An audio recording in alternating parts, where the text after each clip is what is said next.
Now we're rolling. Damage Plan MMA podcast. I'm Jason, as always. My co-host, Mr. Zack Partridge, in the house. What up, dog? What up, Holmes? How we doing? How you doing, man? How you doing? Oh, we're good. We're good, man. After We're I was good. basically Nostradamus on Saturday with my picks. You did pretty good. You did pretty good. I gotta admit. Dog. Gotta admit. Pretty good. How bad are you feeling about Andre Petroski? Because you called that. I felt great. You called it. I know. You know what I said decision, but you know what, Maximov? You know what I think? I think Maximov came in a little cocky. I think he did too. I really do. Dude, Petroski, I saw a bunch of people picking Maximov by submission. I'm like, do you guys not pay attention to who Petroski is training with? Maximov is the jiu-jitsu specialist, right? Yeah, but Petroski's training with some killers. Oh, yeah, but that's why it's just like, come on, dude. He looked good, too. Like, he looked good. Well, I think, yeah, now we know. Everybody else didn't know. Now we know. I liked Petroski on The Ultimate Fighter. I thought he was a guy that it was like, yeah, he lost to Brian Battle, but I looked at him and I was like, that's a guy that's going to be in the UFC for a long time, I think. Seems like he's leveling up, too. Definitely. Oh, yeah, a lot. What's up, Mason? What up, dog? What is up? Always. Mason is always tuning in. Who else do we have? We had Tiara. Oh yeah, the Japanese kid. He's good. He's good. I like that kid. He's fun. He's gonna be somebody. He's gonna be a problem. And I can't believe I texted you and said I think you're so dumb. Hill might win. I didn't pick her, but I'm like, Angela Hill's looking pretty good. I was like, she did in the first round. She looked competitive. No, stop it. She lost 30-27. She got blanked. I know, but the first round was competitive. The first round was competitive. Quit being a clown, dude. She was stopping the takedown. It's so weak. So I'm 3 for 3 at this point. Okay, Michael Johnson, Alan Patrick. 4 for 4. I told you Johnson's going to come in, look good. He did look really good. He did look really good. Viviana Russo. That's urgency. I think he needed that win. He said it too. He said he needed it. This is how he provides for his family. Arujo and Andrea Lee. That was a little controversy in that. Not a little bit, a lot of controversy. You know what? I have to disagree because you said something to me today. You said they got to take the mics out of the corners. No way. Like my favorite thing about being at the Apex is being able to hear the corners and stuff.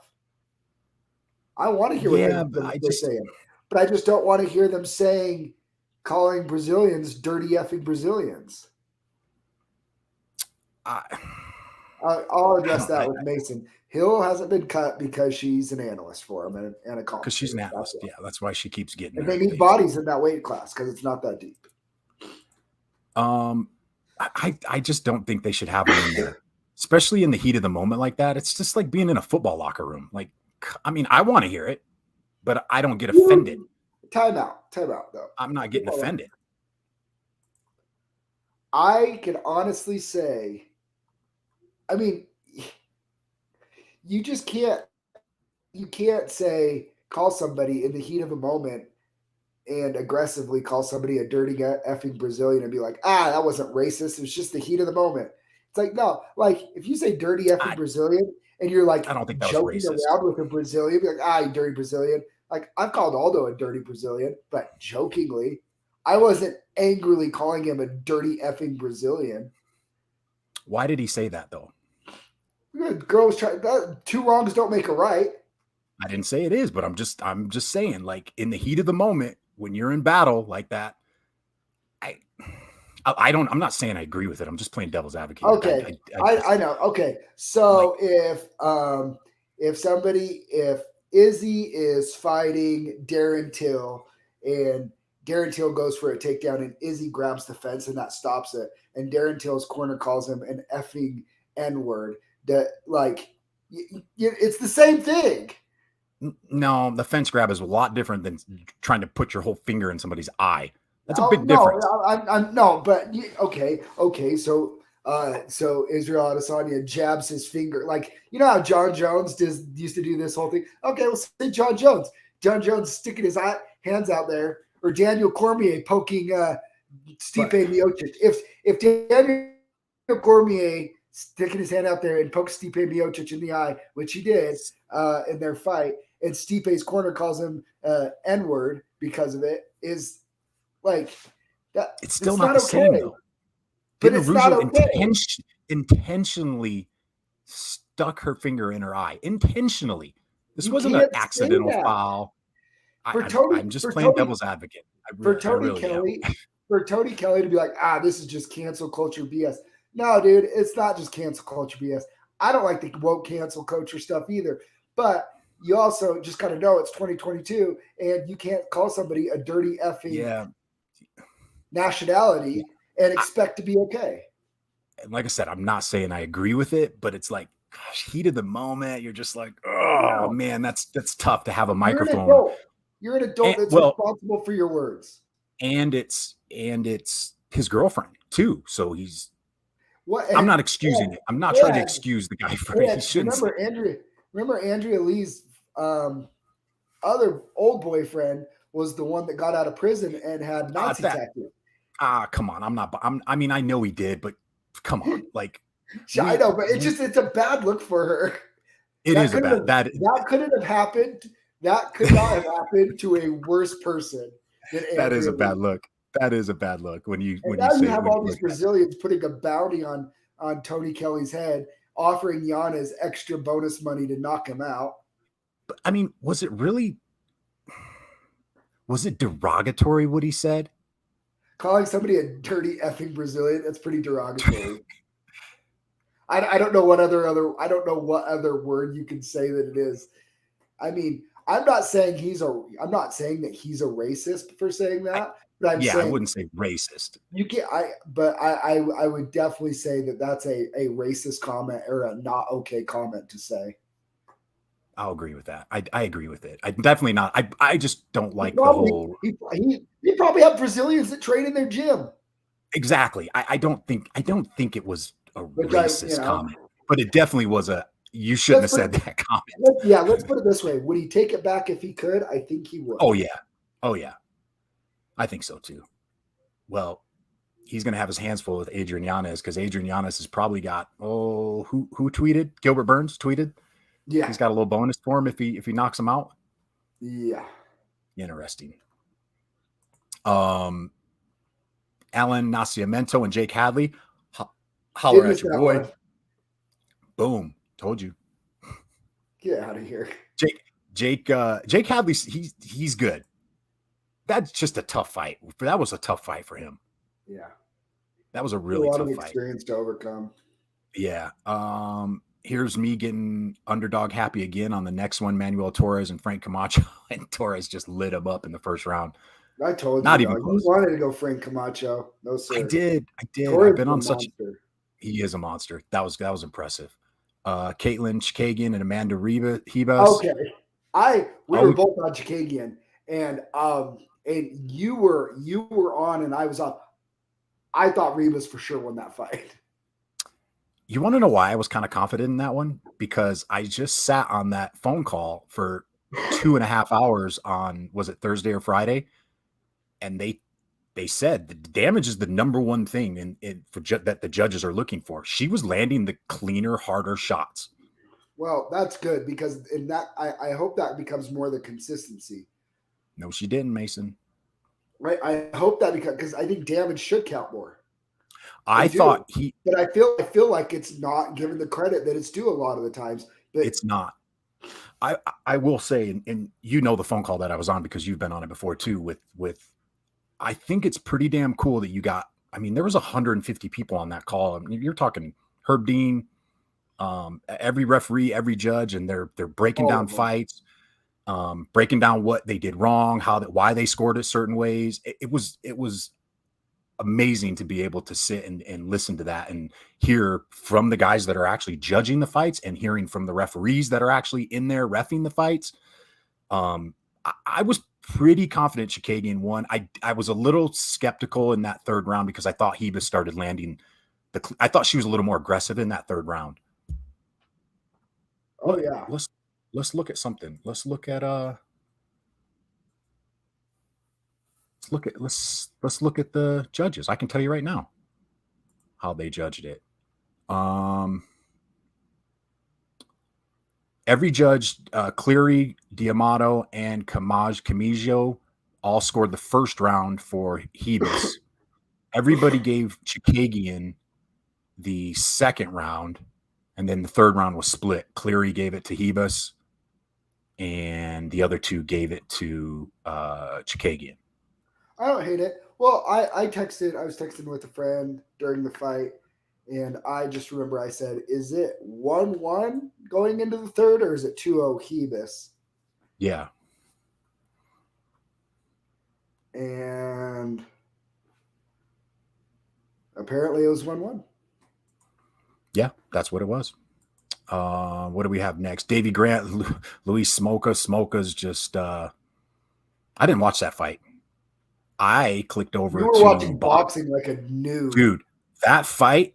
Who cares? Where's Carl Sims? That fight was phenomenal. Yeah, who cares? Charlo, and because that was a great boxing fight. Sucks. How about that? Not that fight. No, the fights don't suck. I'm saying the sport of boxing sucks. They don't promote. They don't advertise. They don't build decent cards. There's one good fight on the whole thing. That's what I hate about it, man. It's like kind of ridiculous. But it was a fun fight for all those everybody that saw that. Well, so did you see that? Was awesome. Was it a good fight? Did he just dominate? Yeah, but then he gasped because he blew his wad trying to finish him in the first, and the second it got a little dicey before he finally finished him in the third. Oh, by the way, fight of the night went to Chikagian and Hebus. That's good. They left it all out there. They really did. It was a good fight. Next up, we had Ryan Spann and Ian Cutelaba. Cutelaba is forever on my dead to me list. Why? Dead to me. You're right, Darian. It takes too long for the big fights to happen. Yeah, no, I like boxing. I like watching good fights. The sport as a whole sucks. Yeah. Because it's stuff like that. Yeah, waiting forever. Like we're gonna wait forever for Spence and Crawford if we even ever get it. So Spann getting the guillotine choke on Cutelaba. Cutelaba sucks, dude. He was in control as the aggressor. He literally swung so hard because he's such a wild, out of control berserker that he slipped and fell, and Spann jumped on a guillotine. Berserker. Dude, he is a berserker. There's no other word for him. He's not he has skills. He does suck. Like, he has skills, but you can't even call him a skilled fighter because he doesn't use any of those skills. He just swings like a maniac. Mm-hmm. I mean, he has the most infamous, dumbest referee stoppage of all time, faking like he's wobbled. Oh, yeah. Yeah, that was... You know what I mean? Like, who does that? A berserker. That's who does that. Yeah. And then throws a fight. Like, when you watch it, and now that we know, it was like, oh, yeah, he was obviously acting. But how is that ref supposed to know? He wasn't supposed to know. To protect him. I'm like, dude, I don't even think they should have ran that back and rewarded him with a run back. Well, it didn't matter because he got knocked out in the 4 minutes later into the next fight. Yeah, good for Ryan Spann. That was a good win for him. I think he needed it. I think you're going to see Cutelaba on Bellator or somewhere else real soon. Yeah. I just hate all of his antics, too, like walking into the center of the cage and trying to go up to get in his face before with the throat slash and stuff like that. Dude, get out of here. Like, you are 16-7. You're not a world beater. You're not even ranked in a shallow division. Stop. You know what's crazy is he's only 28 years old. Okay. Like he has the skill. He's missing something. He hasn't finished somebody in the UFC since 2019. Khalil Roundtree, yeah. So quit acting like a world beater. Future Eagle FC titles. No, they need older guys. They have isn't who's fighting this weekend? It's JDS and Jorgen De Castro are fighting this weekend for the Eagle FC. Hector Lombard and Thiago Silva. Who else is on there? Oh, Maki Patolo's on there against Doug Usher, whoever that is. Roosevelt Roberts is on that Eagle FC card.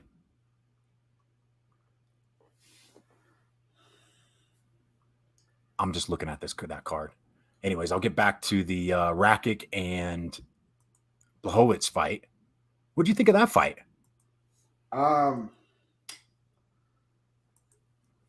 Well, there's a couple interesting things with that.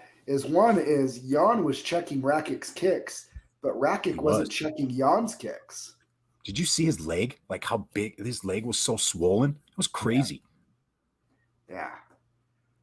Definitely an unfortunate way for Rakic to win. I know a lot of people think that Rakic was on his way to winning. Hey, what's up, Kai?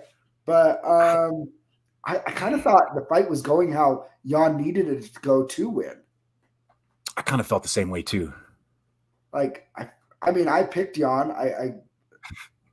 What does Kai want us to do now? No. Go ahead, say it, Kai. What is it, Kai?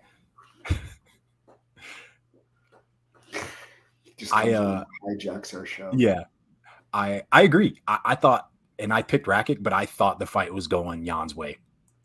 Yeah, so maybe I don't know. That'll be a fight I'd be interested to see when Rakic gets healthy. But I don't know. Do you want to see Jan and Glover again if Glover somehow beats Yuri?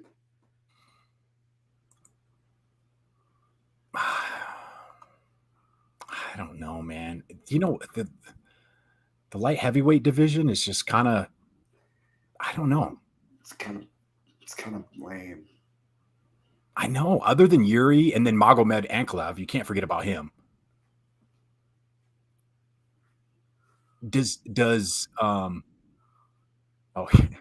Kai Stewart is the face of BKFC 145 pounds and is the best 155 we have commentated for.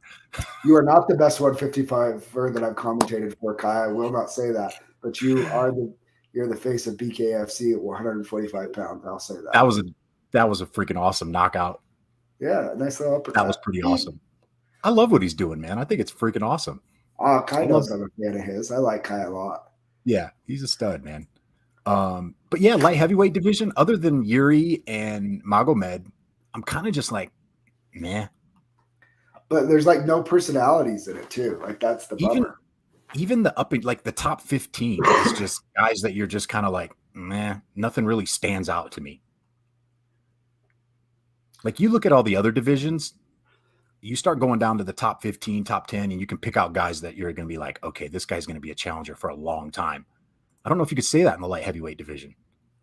Yuri's really fun, but he's not like, he doesn't put himself out there, right? He could be a superstar if he wanted, I think, but oh yeah, he's missing that. Magomed, right? Another Russian killer, but whatever. Anthony Smith, Santos, Reyes, kind of all at the end of the road, right? Jamal Hill. I like Jamal Hill. I like Jamal Hill. I mean, Ryan Spann. How many is in a row is that for Ryan Spann? Is it only 2 in a row for him? No, 1, because he lost to Anthony Smith. Yeah, I like it. Yeah, he's another one that's kind of older, right? He's getting a little long in the tooth. Oh yeah.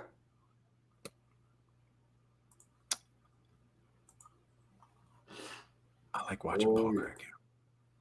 I like watching Paul Craig get mauled and then win. Yeah, Paul Craig. He's exciting. If he could put together a string of wins, he'd be good too, because he could submit anybody. What do you think the hottest division in MMA is right now? Lightweight?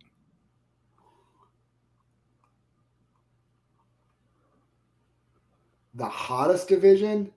What is the most entertaining? For me, it's the bantamweights. Oh, the bantamweight division is pretty stacked too. The only reason I'm going to lean lightweight is because of who's coming up in the lightweight division. Sharukian's terrifying. Sharukian, Fazeev, Gamrot's good. Gamrot and Sharukian are fighting each other. Fazeev, Gregor Gillespie's out of the rankings now, right? Yeah, so that's usually what they do. That's usually what they do when somebody keeps turning down fights. And they're like, we keep offering you guys and you keep saying no, so we're just going to take you out of the rankings. You're no longer ranked. 35 or 155. Yeah. See, yeah, I think we're both. Yeah, those two. 145 is fun, but I really don't know if anybody beats Volkov. Do you think Volk beats Max in the rematch? That I will not concede to. If anybody beats him, it's Max. But I thought Max won the second one.